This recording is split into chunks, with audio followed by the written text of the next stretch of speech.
Hey there, Mount Air First Christian Church followers. Welcome to another episode of On the Shelf. This is the program that we are undertaking to emphasize and highlight various titles we have here in our church library for you to read and to check out right here in the fellowship hall at First Christian Church. My name is Darren Dolachek, and I am pastoring here at First Christian Church, and glad to have you checking out what we have on the shelf.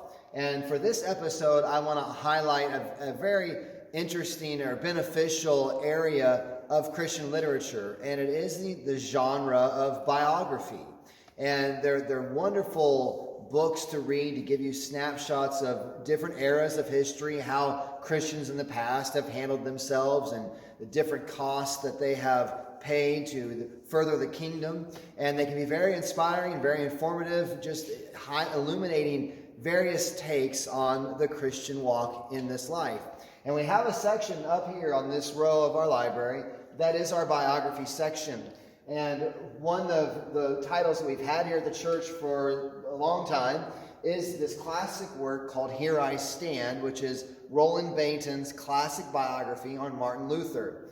If you've never read it and you want to get into, and you like Christian biography, you like biography, I can't recommend that one anymore. It's a very popular classic biography, Here I Stand, A Life of Martin Luther by Roland Bainton.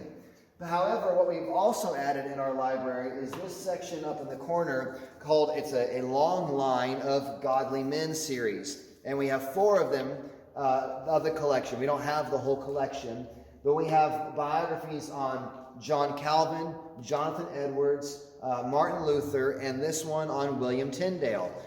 These are wonderful biographies to get because they are very brief as far as biographies go. Most of them are going to run under 150 small pages, so they're very consumable. You can get through them. If you're intimidated by large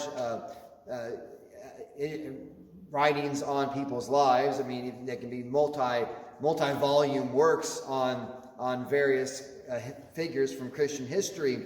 These biographies are not that. They're very, very readable. And so I encourage you, if you want to get into reading Christian biography, to check out and look into these series of A Long Line of Godly Men. This from the work about William Tyndale says this, just kind of pulling out the details of Tyndale's life. Tyndale viewed his entire life as being in subjection to the great purposes of God, even in his hours of greatest adversity.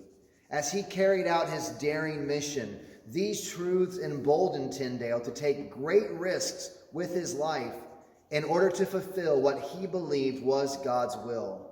He acknowledged that his work would only advance if it be God's will that I shall further labor in his harvest. Regardless of what rose up against him, Tyndale was convinced that the eternal purposes of God were moving forward according to his eternal sovereign plan.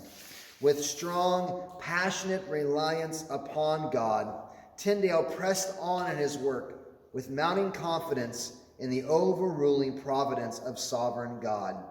It would be these overarching doctrines that would fuel his faith and give him an unflinching confidence in God. And this on William Tyndale, who was one of the first to translate from the Greek into the English language, and it cost him dearly. Just a wonderful biography, one of the several that we have up here for you to check out. So I encourage you, show up in the fellowship hall, get to look, grab a copy, sit down and read on the couch, check it out and take it home with you. But until next time, happy reading.